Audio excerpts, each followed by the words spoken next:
Hi everyone, welcome to Disha academy. അപ്പോൾ നമ്മുടെ GD preparations എല്ലാവരും സ്റ്റാർട്ട് ചെയ്തിട്ടുണ്ടെന്ന് എനിക്കറിയാം. ഒരുപാട് കാര്യങ്ങൾ കുറച്ച് സമയം കൊണ്ട് പഠിക്കാൻ വേണ്ടിയിട്ടാണ് നമ്മൾ ഇന്നിവിടെ കൂടിയിരിക്കുന്നത്. ഓക്കെ, സോ ഞാൻ അധികം നീട്ടുന്നില്ല, പെട്ടെന്ന് തന്നെ കാര്യങ്ങൾ പറഞ്ഞു തരാം. അപ്പം ഈ സെഷനിൽ നമ്മൾ എന്താ ഉദ്ദേശിക്കുന്നതെന്ന് വെച്ച് കഴിഞ്ഞാൽ എക്സാമിന് ഏറ്റവും കൂടുതൽ മാർക്ക് വളരെ പെട്ടെന്ന് കുറച്ച് എഫേർട്ട് കൊണ്ട് സ്മാർട്ട് വർക്ക് ചെയ്തിട്ട് നിങ്ങളെ കൊണ്ട് സ്കോർ ചെയ്യിക്കുക എന്നുള്ളതാണ് ഞങ്ങളുടെ ഉദ്ദേശം. അപ്പോൾ 10 മിനിറ്റിൻ്റെ കുഞ്ഞു സെഷൻസ് 2-3 ദിവസമായിട്ട് വരുന്നുണ്ട്. ഇനിയും അങ്ങോട്ട് എല്ലാ ദിവസങ്ങളിലും കാണും. ഏറ്റവും ഇമ്പോർട്ടൻ്റ് ആയിട്ട് ഏറ്റവും റിപ്പീറ്റഡ് ആയിട്ട് ചോദിക്കുന്ന ക്വസ്റ്റ്യൻസ് നിങ്ങളുമായിട്ട് ഡിസ്കസ് ചെയ്യുക, അതിൻ്റെ ഷോർട്ട് കട്ട്സ് പറഞ്ഞു തരിക എന്നുള്ള ഉദ്ദേശത്തോടു കൂടിയാണ് ഈ 10 മിനിറ്റ് സെഷൻസ് നമ്മൾ വെക്കുന്നത്. അപ്പോൾ ഇന്ന് ഞാൻ കൊണ്ടുവന്നിരിക്കുന്നത് 1969 എന്ന് പറയുന്ന ഇയറാണ്. 1969. ഓക്കെ, എന്താണ് 1969ൻ്റെ പ്രത്യേകത? എക്സാം പോയിന്റ് ഓഫ് വ്യൂവിൽ നമ്മൾ നോക്കിക്കഴിഞ്ഞാൽ ഒരുപാട് കാര്യങ്ങൾ സംഭവിച്ച ഒരു വർഷമാണ് 1969. വളരെ ഇമ്പോർട്ടൻ്റ് ആയിട്ടുള്ള എക്സാം പോയിന്റ് ഓഫ് വ്യൂവിൽ ഒരുപാട് കാര്യങ്ങൾ സംഭവിച്ച വർഷമാണ് ഇത് 1969. അപ്പോൾ 1969 എന്തൊക്കെയാണ് സംഭവിച്ചിട്ടുള്ളതെന്ന് നമുക്ക് നോക്കാം. എക്സാമിന് മുന്നേ ചോദിച്ചിട്ടുള്ള ക്വസ്റ്റ്യൻസ്, അതിൻ്റെ റിലേറ്റഡ് ഫാക്ടേഴ്സും 1969 ബേസ് ചെയ്തിട്ടുള്ള കാര്യങ്ങളാണ് നമ്മൾ ഇന്ന് ഇവിടെ ഡിസ്കസ് ചെയ്യാൻ വേണ്ടിയിട്ട് പോകുന്നത്. അപ്പോൾ ആരെങ്കിലും പെന്നും പേപ്പറും ഒന്നും ഇല്ലാതെ ഇങ്ങനെ ചുമ്മാ ജസ്റ്റ് കാണാമെന്ന് വിചാരിച്ചിരിക്കുന്നുണ്ടെങ്കിൽ നിങ്ങൾ പോയിട്ട് പെന്നും പേപ്പറും ഒക്കെ എടുത്തുകൊണ്ട് വരിക, എഴുതി വെക്കുക. ഓക്കെ, ഇന്ന് തന്നെ നമുക്കിതങ്ങ് പഠിച്ച് പോകണം, എഴുതി വെക്കണം. അപ്പോൾ എക്സാം ആകുമ്പോൾ നമുക്ക് ജസ്റ്റ് ഒന്ന് റിവിഷൻ ചെയ്താൽ മതിയാവും കേട്ടോ. നിങ്ങൾ പഠിക്കുന്ന ഡാറ്റ ഒന്നും നിങ്ങളുടെ കയ്യിൽ നിന്ന് പോകുന്നില്ല, നിങ്ങൾ ഉറപ്പ് വരുത്തണം. ഒരുപാട് കാര്യങ്ങൾ പഠിച്ചിട്ട് അവസാനം എല്ലാം മറന്നു പോകുന്നതിനേക്കാളും നല്ലതാണ് നിങ്ങൾ കാണുന്ന ഓരോ കാര്യങ്ങളും റെക്കോർഡ് ചെയ്ത് വെച്ചിട്ട്, അതായത് എഴുതി വെച്ചിട്ട് അത് റിവൈസ് ചെയ്ത് പഠിച്ച് എക്സാമിന് അത് ചോദിക്കുമ്പോൾ ആൻസർ ചെയ്യുന്നത് അല്ലേ. അപ്പോൾ നമുക്ക് സ്റ്റാർട്ട് ചെയ്യാം. നമ്മുടെ ഫസ്റ്റ് സ്ലൈഡിലേക്ക് പോവാം. Okay, so Dada Sahib Phalke award. Dada Sahib Phalke award നിങ്ങൾക്ക് അറിയാമായിരിക്കും. ഫിലിം ഇൻഡസ്ട്രിയിൽ കൊടുക്കപ്പെടുന്ന ഒരു അവാർഡാണ് അല്ലേ. ഫിലിം ഇൻഡസ്ട്രിയിൽ കൊടുക്കപ്പെടുന്ന ഒരു അവാർഡാണ് ദാദാ സാഹിബ് ഫാൽക്കെ അവാർഡ്. അപ്പോൾ ഈ ദാദാ സാഹിബ് ഫാൽക്കെ അവാർഡ് എസ്റ്റാബ്ലിഷ് ചെയ്ത വർഷം ഏതാണ് അല്ലേ? ദാദാ സാഹിബ് ഫാൽക്കെ അവാർഡ് എസ്റ്റാബ്ലിഷ് ചെയ്ത വർഷം ഏതാണ് ചോദിക്കാറുണ്ട്. ആ വർഷത്തിൻ്റെ ആൻസർ എന്താണ്? 1969 ആണ്. 1969 ദാദാ സാഹിബ് ഫാൽക്കെ അവാർഡ് എസ്റ്റാബ്ലിഷ് ചെയ്യുന്നത്. എസ്റ്റാബ്ലിഷ് ചെയ്തത് ആരാണ്? ഗവൺമെൻറ് ഓഫ് ഇന്ത്യ ആണ്. ഗവൺമെൻറ് ഓഫ് ഇന്ത്യയാണ് ഈ അവാർഡ് എസ്റ്റാബ്ലിഷ് ചെയ്തത്. എന്തിനു വേണ്ടിയിട്ടാണ്? ഇന്ത്യൻ സിനിമയ്ക്ക് വേണ്ടിയിട്ട് കോൺട്രിബ്യൂട്ട് ചെയ്തിട്ടുള്ള പേഴ്സണാലിറ്റീസിനെ ആദരിക്കാൻ വേണ്ടിയിട്ട് അല്ലേ. ഇന്ത്യൻ സിനിമയ്ക്ക് വേണ്ടി കോൺട്രിബ്യൂട്ട് ചെയ്തിട്ടുള്ള പേഴ്സണാലിറ്റീസിനെ ആദരിക്കാൻ വേണ്ടിയിട്ട് government of India Dada Sahib Phalke award establish ചെയ്ത വർഷം ഏതാണെന്ന് ചോദിച്ചു കഴിഞ്ഞാൽ ആൻസർ 1969 ആണ്. അപ്പോൾ നമുക്ക് ദാദാ സാഹിബ് ഫാൽക്കെ അവാർഡുമായിട്ട് റിലേറ്റ് ചെയ്തിട്ടുള്ള കുറച്ച് കാര്യങ്ങളും കൂടെ നോക്കാം. അപ്പോൾ ദാദാ സാഹിബ് ഫാൽക്കെ അവാർഡ് ആരെ വെച്ചിട്ടാണ്, അല്ലെങ്കിൽ ആർക്ക് വേണ്ടിയിട്ടാണ് ആ ഒരു പേരിട്ടത്, ആരുടെ ബിഹാഫിലാണ് ആ പേരിട്ടത് എന്ന് ചോദിച്ചു കഴിഞ്ഞാൽ ഒറ്റ വാക്കിൽ പറയാം, ദാദാ സാഹിബ് അല്ലേ. ദാദാ സാഹിബ് അല്ല എന്നുണ്ടെങ്കിൽ കുറച്ചും കൂടെ ക്ലിയർ ആയിട്ട് പുള്ളിക്കാരൻ്റെ ആക്ച്വൽ നെയിം നമ്മളോട് ചോദിക്കാൻ സാധ്യതയുണ്ട്. ആക്ച്വൽ നെയിമാണ് ധുണ്ടിരാജ് ഗോവിന്ദ് ഫാൽക്കെ. ഓക്കെ, ധുണ്ടിരാജ് ഗോവിന്ദ് ഫാൽക്കെ. ഓക്കെ, പുള്ളിക്കാരനാണ് ഫാദർ ഓഫ് ഇന്ത്യൻ സിനിമ അല്ലേ. ദാദാ സാഹിബിനെയാണ് നമ്മൾ എന്ത് വിളിക്കുന്നത്? ഫാദർ ഓഫ് ഇന്ത്യൻ സിനിമ എന്ന് വിളിക്കുന്നത്. എന്തിനാണ് ഫാദർ ഓഫ് ഇന്ത്യൻ സിനിമ എന്ന് പറയുന്നത്? ഇന്ത്യയിൽ ആദ്യമായിട്ട് ഒരു മുഴുനീള ചിത്രം ഡയറക്റ്റ് ചെയ്തത് ആരാണെന്ന് ചോദിച്ചു കഴിഞ്ഞാൽ അതാരാണ്? അത് നമ്മുടെ ദാദാ സാഹിബാണ് അല്ലേ. അപ്പോൾ he directed full length feature film called Raja Harishchandra in 1913. 1913 Raja Harishchandra എന്ന് പറയുന്ന ഒരു full length feature film direct ചെയ്തത് ആരാണ്? ദാദാ സാഹിബാണ് അല്ലേ. ദാദാ സാഹിബാണ്. അപ്പോൾ ഇത്രയും കാര്യങ്ങൾ നിങ്ങൾ ഓർത്ത് വെക്കുക. ദാദാ സാഹിബ് ഫാൽക്കെ അവാർഡ് എസ്റ്റാബ്ലിഷ് ചെയ്തത് 1969 ആരുടെ ബിഹാവിലാണ്? ദാദാ സാഹിബിൻ്റെ ബിഹാവിൽ. അദ്ദേഹത്തിൻ്റെ യഥാർത്ഥ പേരാണ് ധുണ്ടിരാജ് ഗോവിന്ദ് ഫാൽക്കെ. പുള്ളിക്കാരൻ എന്താ ചെയ്തതെന്ന് ചോദിച്ചു കഴിഞ്ഞാൽ അദ്ദേഹം ആദ്യമായിട്ട് ഒരു ഇന്ത്യൻ സിനിമ അല്ലെ full length feature film direct ചെയ്തു. ആ സിനിമയുടെ പേര് രാജ ഹരിശ്ചന്ദ്രൻ. ഏത് വർഷമാണെന്ന് ചോദിച്ചു കഴിഞ്ഞാൽ 1913. ഇത്രയും കാര്യങ്ങൾ പഠിച്ചു കഴിഞ്ഞാൽ ഈ കാര്യം സെറ്റാണ്. ഇനി നിങ്ങൾ കറണ്ട് അഫയേഴ്സ് പോയിന്റ് ഓഫ് വ്യൂവിൽ ജസ്റ്റ് 2023-ലും 24-ലും ആർക്കൊക്കെയാണ് ഈ അവാർഡ്സ് കിട്ടിയതെന്നുള്ളതും കൂടെ ജസ്റ്റ് ഒന്ന് നോക്കി വെക്കണം. സോ അടുത്ത് നമ്മൾ നോക്കേണ്ടത് നമ്മുടെ അപ്പോളോ 11 പദ്ധതി നടക്കുന്നത് ഏത് വർഷമാണ്? 1969-ലാണ്. അപ്പോളോ 11 എന്ന് പറഞ്ഞു കഴിഞ്ഞാൽ നിങ്ങൾക്ക് മനസ്സിലാവും, നമ്മുടെ നീൽ ആംസ്ട്രോങ് ഒക്കെ ചന്ദ്രനിൽ ഇറങ്ങിയ വർഷം അല്ലേ? നീൽ ആംസ്ട്രോങ് ഒക്കെ ചന്ദ്രനിൽ ഇറങ്ങിയ വർഷം. ആ പദ്ധതിയാണ് എന്ത്? അപ്പോളോ 11. അപ്പോൾ അപ്പോളോ 11 പദ്ധതി നടക്കുന്നത് ഏത് വർഷമാണെന്ന് ചോദിച്ചാൽ ഏത് വർഷമാണ്? 1969-ലാണ്. First mission to land humans on moon, മനുഷ്യന്മാരെ ചന്ദ്രനിൽ ഇറക്കാൻ വേണ്ടിയിട്ടുള്ള ഫസ്റ്റ് മിഷൻ നടക്കുന്ന വർഷം ഏതാണ്? 1969 ആണ്. കൃത്യമായിട്ട് പറഞ്ഞാൽ 16 ജൂലൈ 1969. ഓക്കെ, എവിടെ നിന്നാണ് ഈ സ്പേസ് ഷിഫ്റ്റ് ചന്ദ്രനിലേക്ക് വിട്ടതെന്ന് ചോദിച്ചു കഴിഞ്ഞാൽ കെന്നഡി സ്പേസ് സെന്റർ ആണ് കേട്ടോ. അന്ന് ആരൊക്കെയാണ് പോയത്?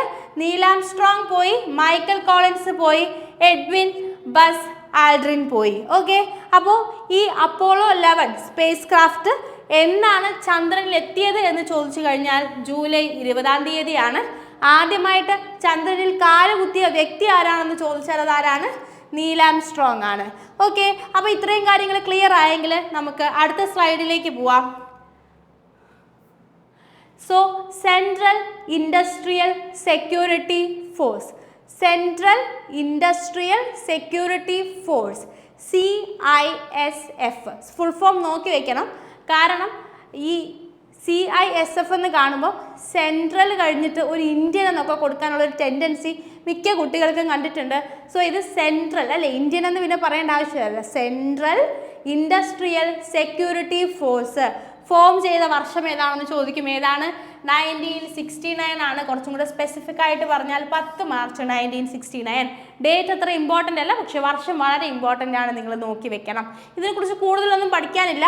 ഇതെന്ന് പറയുന്നത് ഒരു സെൻട്രൽ ആംഡ് ഫോഴ്സ് ആണ്. ഓക്കെ, ഒരു സെൻട്രൽ ആംഡ് ഫോഴ്സ് ആണ്. ഓക്കെ, സെൻട്രൽ ആംഡ് ഫോഴ്സ് ആണ്. ഇതിൻ്റെ പ്രൈമറി മിഷൻ എന്താണെന്ന് ചോദിച്ചു കഴിഞ്ഞാൽ it provide security to large institutions to be government or private.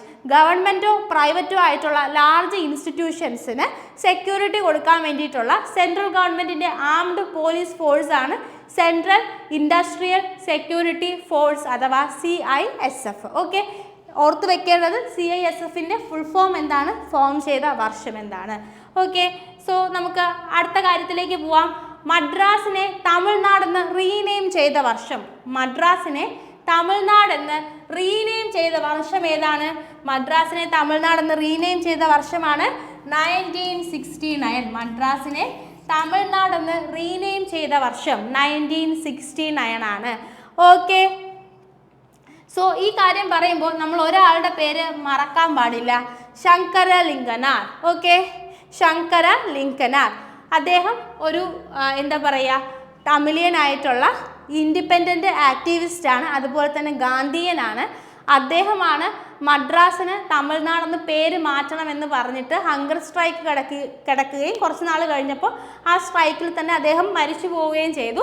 അതിനുശേഷമാണ് 1969 മദ്രാസിന് തമിഴ്നാടെന്ന് റീനെയിം ചെയ്തത്. അപ്പോൾ ആ ഒരു കാര്യം പറയുമ്പം അതുമായിട്ട് ലിങ്ക് ചെയ്ത് നമ്മൾ ഓർക്കേണ്ട പേരാണ് എന്ത്?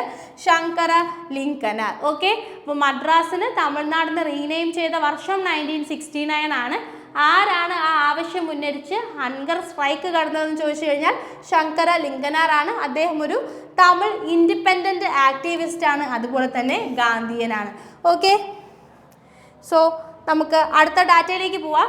അതിനു മുന്നേ നിങ്ങൾക്ക് അറിയാമായിരിക്കും ദിശ അക്കാഡമി SSCയുടെ ഓൺലൈൻ കോഴ്സ്, SSC GDക്ക് വേണ്ടിയിട്ട് സ്പെഷ്യൽ ഓൺലൈൻ കോഴ്സ് പ്രൊവൈഡ് ചെയ്യുന്നുണ്ട്. അപ്പോൾ ഈ കോഴ്സിൻ്റെ ഫീച്ചേഴ്സ് എന്തൊക്കെയാണെന്ന് ഞാൻ ജസ്റ്റ് ഒന്ന് പറഞ്ഞു തരാം. മറ്റൊന്നുമല്ല, നമ്മൾ 350 hours ക്ലാസ് ഉണ്ടായിരിക്കും, റെക്കോർഡഡ് സെഷൻസ് ഉണ്ടായിരിക്കും, അതിന് തന്നെ ലൈവ് ക്ലാസ്സുകൾ നിങ്ങൾക്ക് കിട്ടും.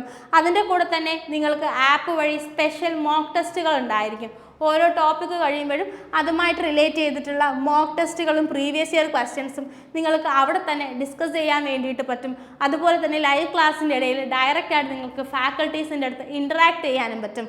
കമൻറ്റ് പോലെ, ഇപ്പോൾ യൂട്യൂബ് ആണെങ്കിൽ നിങ്ങൾക്ക് കമൻറ്റ് ചോദിക്കാനേ പറ്റൂ ലൈവ് ആണെങ്കിൽ.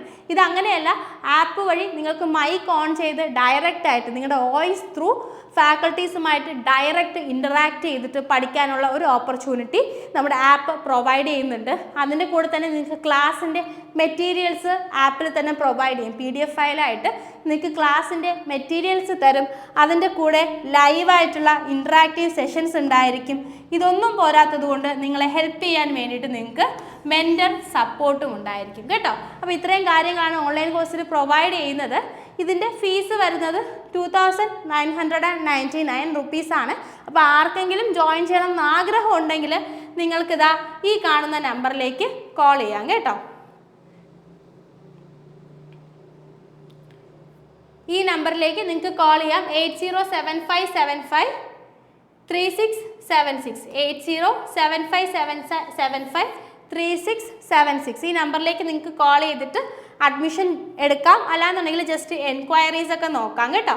ഇനി അതല്ല നിങ്ങൾക്ക് എന്താ പറയുക, നിങ്ങൾക്ക് യൂട്യൂബ് നോക്കി പഠിക്കാനാണ് താല്പര്യമെങ്കിലും നിങ്ങൾക്ക് പഠിക്കാനുള്ള മാക്സിമം കണ്ടൻസ് നമ്മൾ യൂട്യൂബ് വഴി തരും.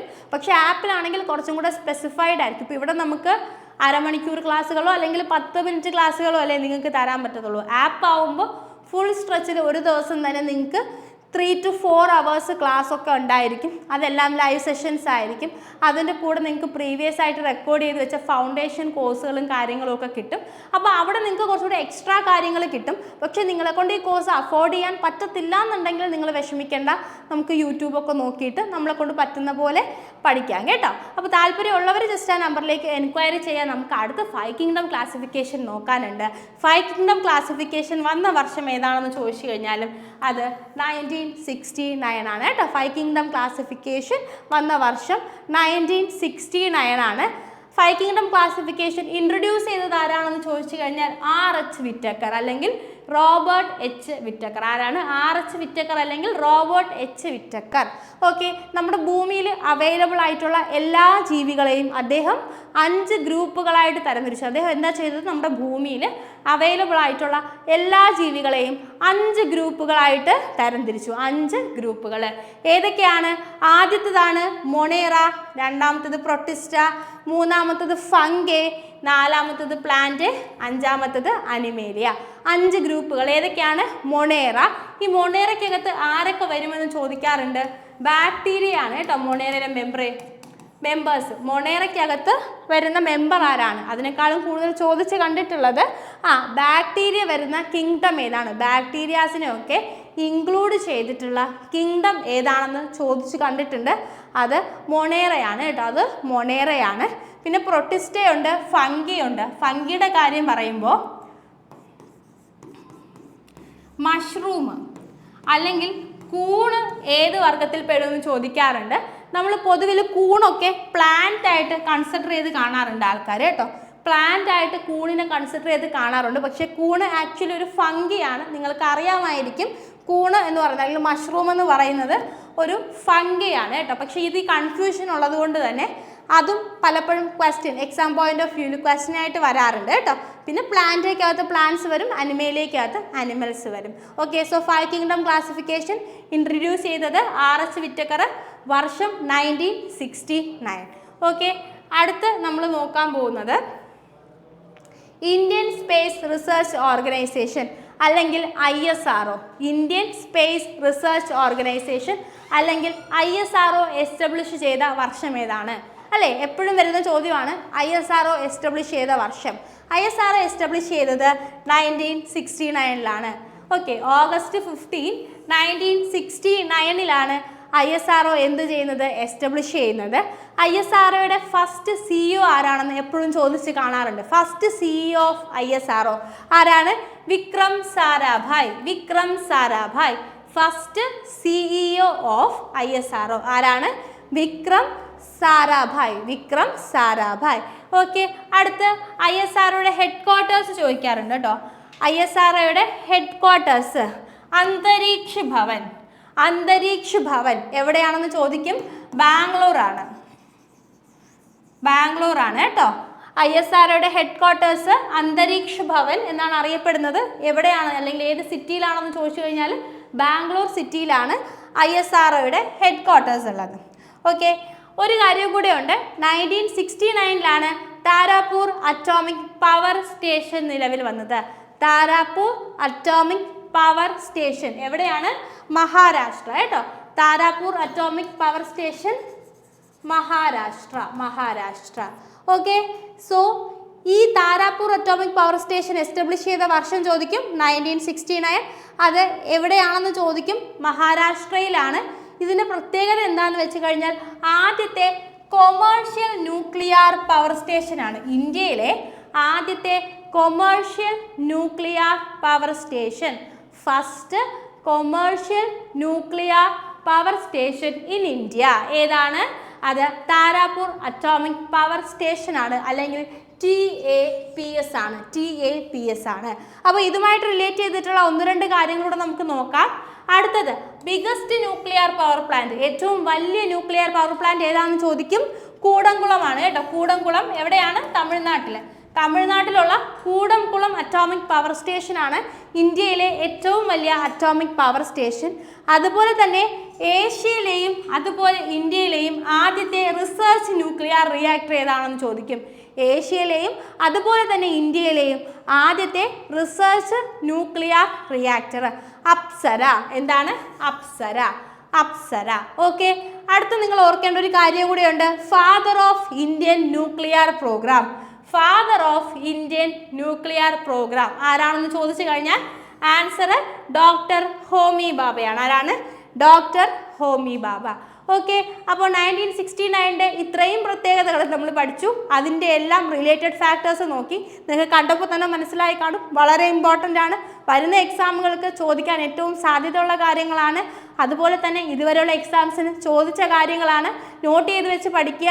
നിങ്ങൾക്ക് ഉറപ്പായിട്ട് യൂസ്ഫുൾ ആയിരിക്കും. Happy learning.